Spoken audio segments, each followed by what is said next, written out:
It's going to be told a little more fully, perhaps. It's going to bring in the fauna and the flora that you may have seen if you were there. I like to kind of invite the reader to step into the biblical world, but you're not going to find any changes there. So if you know the stories, you'll know what happens, but I just don't want to bring it out right away, and I just like people to discover it as they walk those biblical paths. We'll talk about this and much more today. Welcome to a Writer's Day podcast.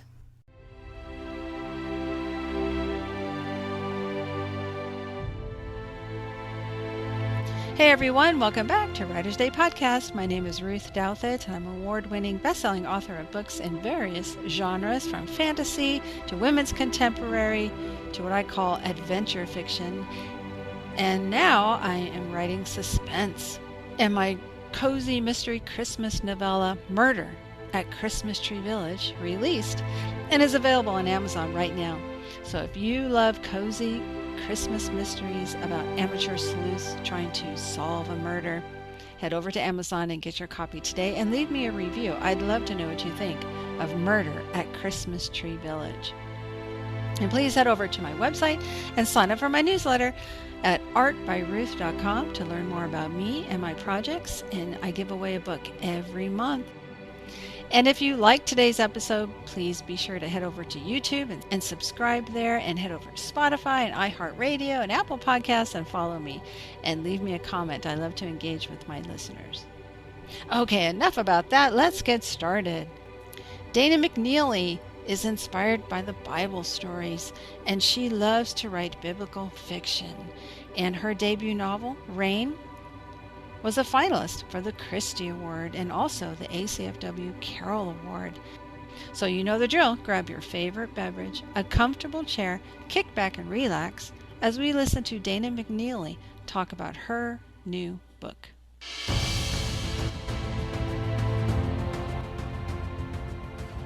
Hey everyone, welcome back. I'm so excited to be talking with my friend, author Dana McNeely. Welcome back, Dana. Oh, thanks so much. I'm so glad to be here with you again. Sure. And we're going to be talking about book 3 in your Whispers on the Wind series. It's called Mantle. But first, why don't you catch us up as to what you've been up to as far as writing this year and what might be coming next? Okay.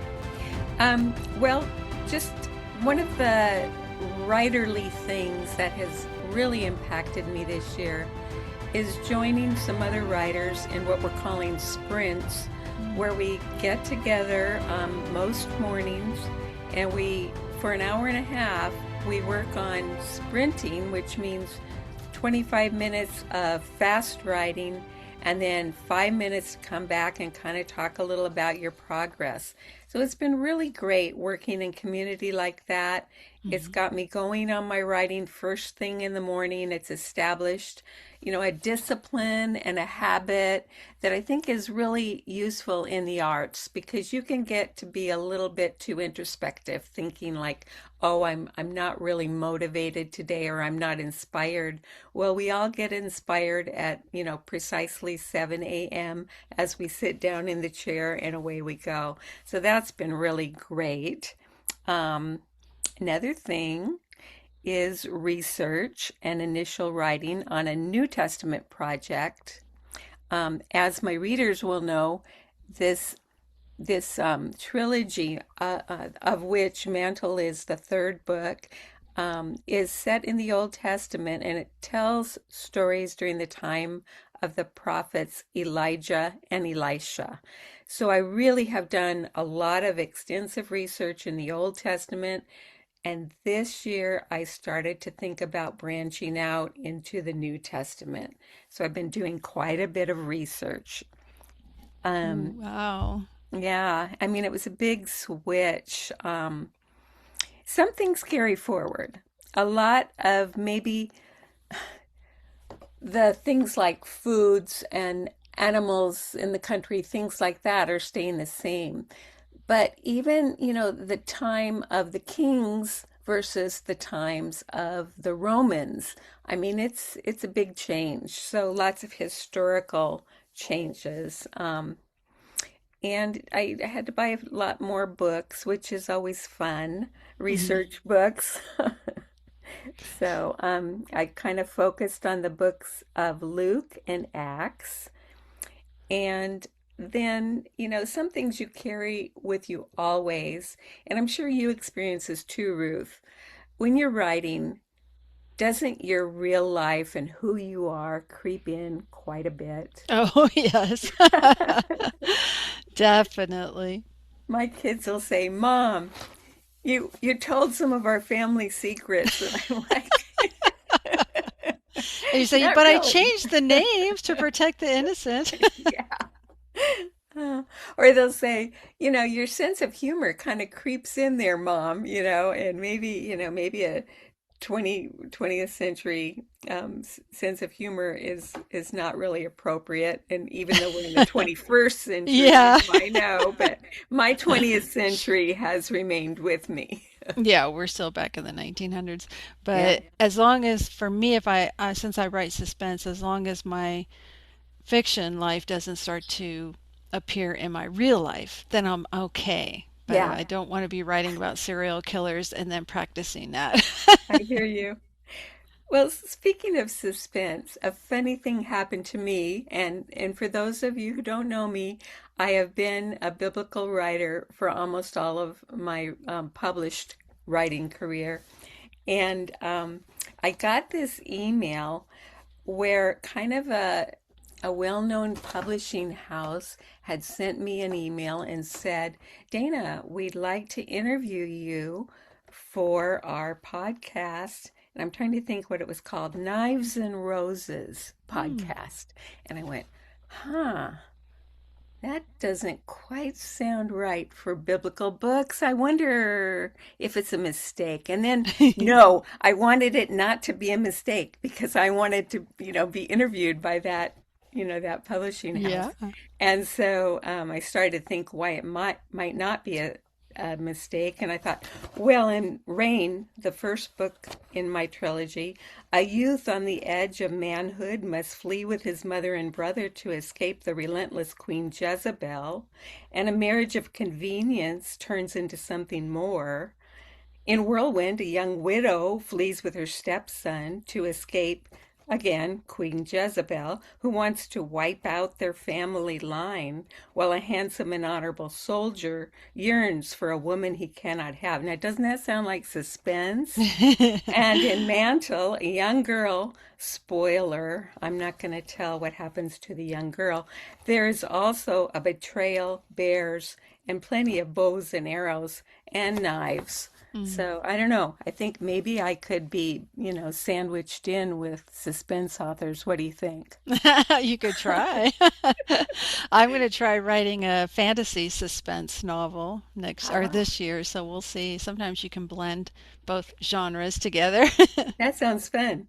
I'd like to read that. So you do research from books that you buy. Do you do also on the internet? I do. A lot of times, what I'll do is I'll kind of pose some questions and I'll see what kind of research comes back.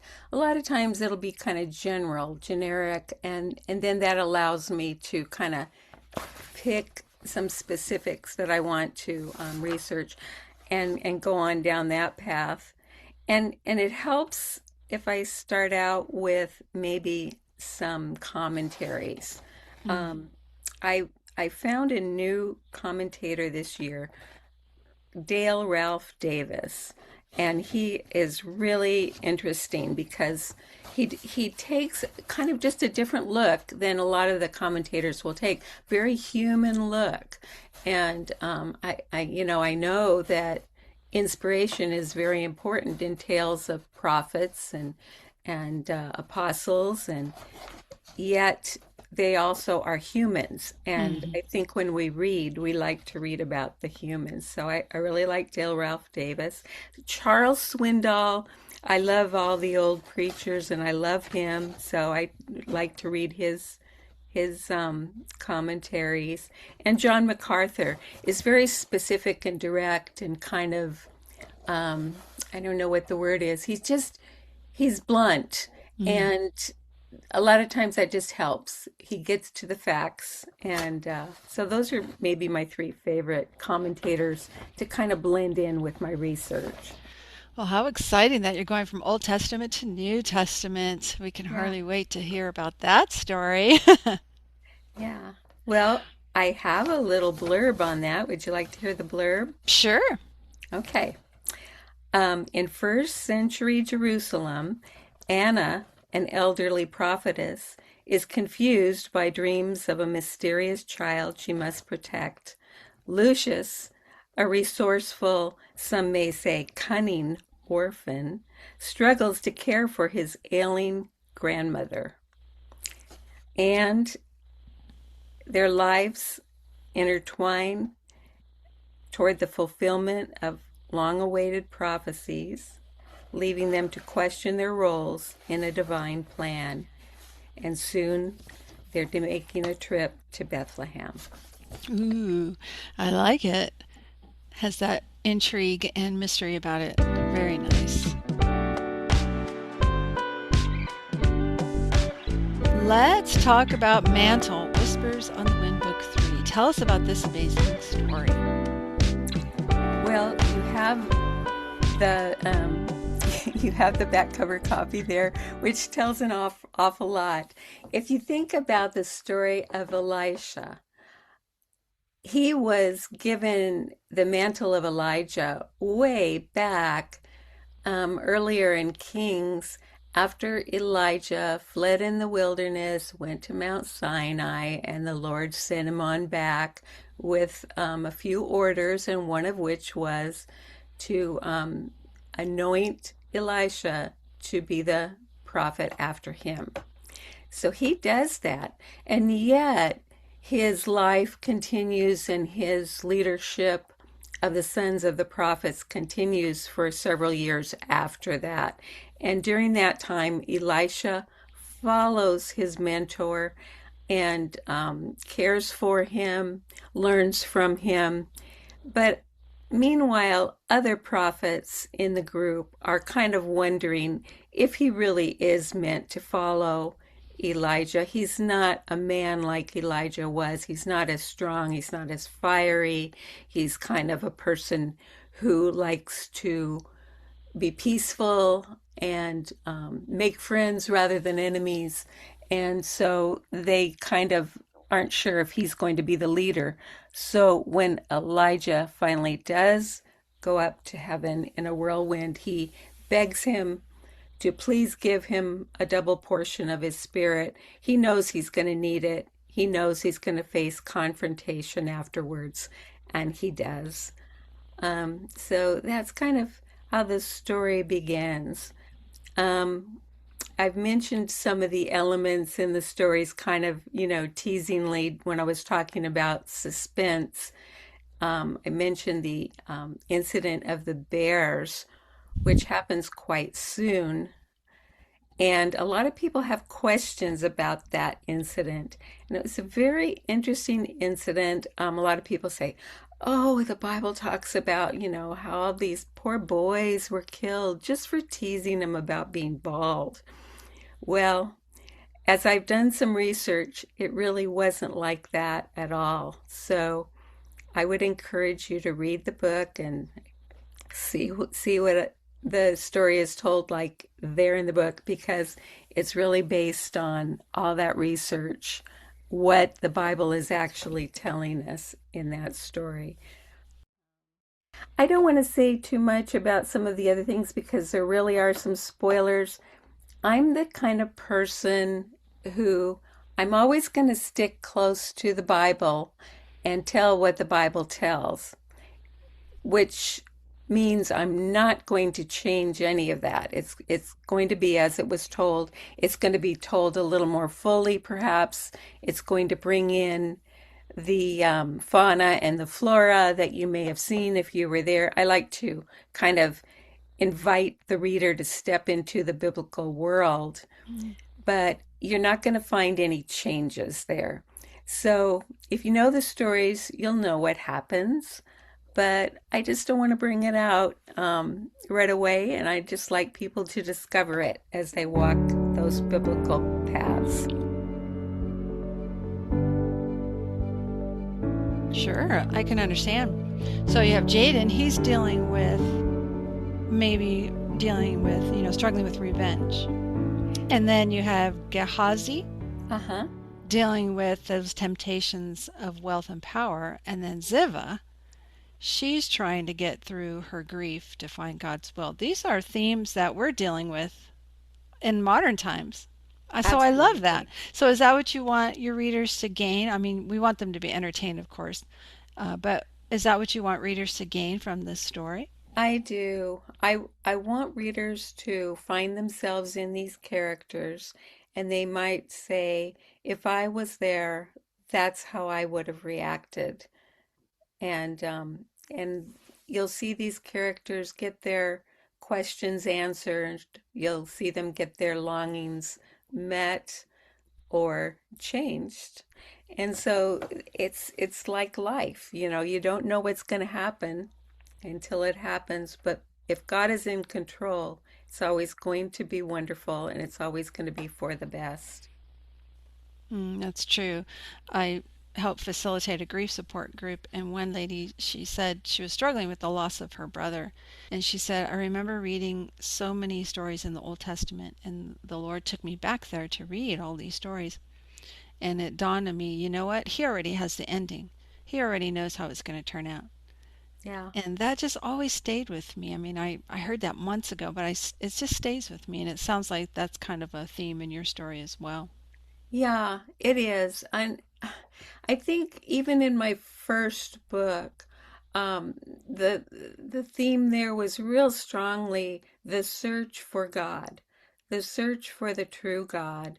It wasn't that anybody thought there was no God. It was just that they were searching for the true God, the living God.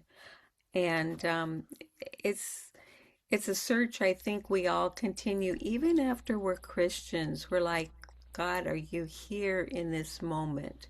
Are you really here with me? Especially during times of, like you said, grief, sadness, confusion. Um, so in my stories, my characters from the Bible face those same kind of questions and emotions, and hopefully their answers can help other readers, and they will see how God works through those Bible stories that were real stories, and these were real people. Mhm. That's true. Well, you do such a remarkable job, really bringing this part of, the Lord's history, the Lord's story, alive. It's so fun to read these and imagine and see things in our heads. You take us on this journey. You're such a wordsmith. I love it. I love that about your books. Oh, thank you. I really do love writing in this genre. I love the opportunity to, spend a lot of time in his word trying to kind of tease these things out, see what he was really trying to tell me, tell you, tell us all. Hmm. I was going to ask that too. Do you feel you'll ever write another genre, or will you stay here? I have been asked to write another genre this year, and at first I said no, and then I started to really think about it, and I thought, it doesn't mean I have to stop writing biblical. Maybe it means I just need to write a little more. Mm. And I'm considering that now. Oh, So great. I think I will always write biblical. My plan for the um, new book is to start with the story of Lucius and Theo and Binia and Anna, and continue on through the the book of Acts in the Bible. I, in preparation for that, last year, all year long, I was doing a study with a group of Messianic Jews called Torah Club, and studying the book of Acts from the perspective of Messianic Jews. And that was an exciting study. It was biblical, and it was, from Acts, but it also included some looks at other Jewish historical documents. Josephus, for example. Mm-hmm. Oh gosh, another guy's name that starts with D that I can't remember or pronounce, probably, who said something to the effect that it would be better to be Herod's pig than his son when he was talking about the slaughter of the innocents, Oh, which, yeah. was a terrible event.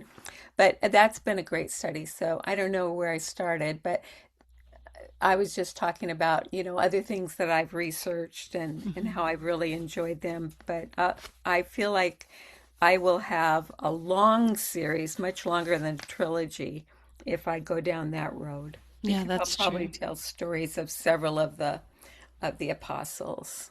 That'd be wonderful. Well, we definitely would look forward to that. And if you do, reach out and branch out and try other genres, that would be exciting. That's what I do. I find that it forces me to grow as an author, and I think we should always be, trying to grow and strengthen our voice and such. So Uh-huh. going from fantasy to women's contemporary and now suspense has been thrilling, but a lot of hard work. But like you, I'll always have a fantasy book in me somewhere. That was my first genre, and I will always go back to it. So I'm sure you'll always have a biblical historical fiction in there. I think you're right. Yes. Well, so can your readers get a hold of you at your website? Yes. Oh gosh, I should also say that I was really excited this year to spend a little money and pay for Jones House Creative to revamp my entire website. Ooh. And so it's really nice. It's danamcneely.com. My name just all kind of run together. Um, and they added a page where readers can request autographed books directly from me. So I've been doing a little bit of that and keeping um, my husband busy shipping out books. He's my mail department. That's terrific, though. I love Yeah, that. That's a yeah. great option. I might have to look into doing that. Well, it sounds like you're busy, and next year is going to be an exciting year for you, and we all look forward to seeing more books by Dana McNeely. And so I thank you for taking time out of your busy schedule to chat with us and catch us up as to what you've been up to, and especially about your wonderful book, Mantle.